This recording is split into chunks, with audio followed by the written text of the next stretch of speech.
বিচার বিভাগে দুর্নীতির বিরুদ্ধে জিরো টলারেন্স নীতি ঘোষণা করেছেন প্রধান বিচারপতি সৈয়দ রেফাত আহমেদ। তিনি বলেন, ফৌজদারি মামলার তদন্ত কাজ যেন দীর্ঘদিন ঝুলে না থাকে, পুলিশকে সে বিষয়ে আন্তরিক হতে হবে।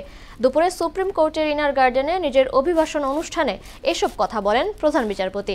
এতে আইন উপদেষ্টা আসিফ নজরুল বলেন, ঢালাও মামলা কোনোভাবেই কাম্য নয়। বিচার বিভাগকে ব্যবহার করে মানুষকে হয়রানির সংস্কৃতি বন্ধ করতে হবে। ফৌজদারি মামলার তদন্ত কাজ যেন দীর্ঘদিন ঝুলে না থাকে, পুলিশকে সেই ব্যাপারে আন্তরিক হতে হবে। আমরা দেখেছি চাঞ্চল্যকর সাগররুনি হত্যাকাণ্ডের তদন্ত রিপোর্ট প্রদানের জন্য ইতিমধ্যে 111 বার সময় নেওয়া হয়েছে। এটা কিছুতেই কাম্য হতে পারে না। বিচার বিভাগকে ব্যবহার করে মানুষকে হয়রানি করা, মানুষের জীবন জীবিকাকে নিশ্চিহ্ন করা, মানুষের ক্রমাগত ক্ষত ক্রোধ ক্রন্দন সৃষ্টি করা, সেটা থেকে বের হতে চাই।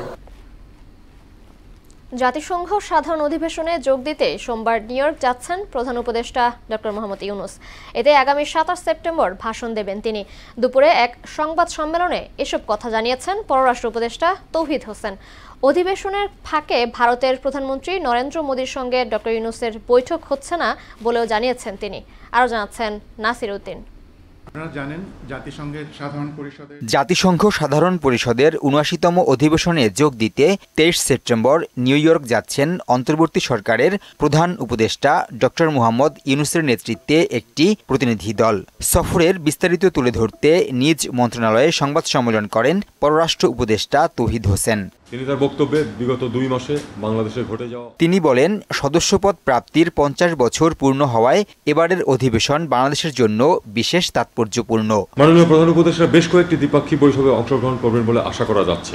এছাড়া আমরা রোহিঙ্গা সংকট বিষয়ে একটি উচ্চ পর্যায়ের সাইড ইভেন্ট আমরা আয়োজন করছি। টেকসই উন্নয়ন লক্ষ্যমাত্রা এসডিজি অর্জনের ক্ষেত্রে উন্নয়নশীল দেশগুলোর প্রতিকূলতা। আগামী 27 সেপ্টেম্বর সাধারণ অধিবেশনে ভাষণ দেবেন প্রধান উপদেষ্টা। সেখানে তিনি দেশের উন্নয়ন ভাবনা সহ গণ অভ্যুত্থানের বীরত্বগাথা তুলে ধরবেন বলে জানান তৌহিদ হোসেন। জাতিসংঘ সাধারণ পরিষদের সাধারণ বিতর্কে পর্বে তার বক্তব্য রাখবেন। তিনি তার বক্তব্যে বিগত 2 মাসে বাংলাদেশে ঘটে যাওয়া অভাবনীয় গণ অভ্যুত্থানের বিবরণ ও আগামী দিনে জনভিত্তিক, কল্যাণমুখী ও জনস্বার্থে নিবেদিত একটি রাষ্ট্র ব্যবস্থা গড়ে তোলার দৃঢ় প্রত্যয় বিশ্ব দরবারে তুলে ধরবেন বলে আমরা আশা করছি।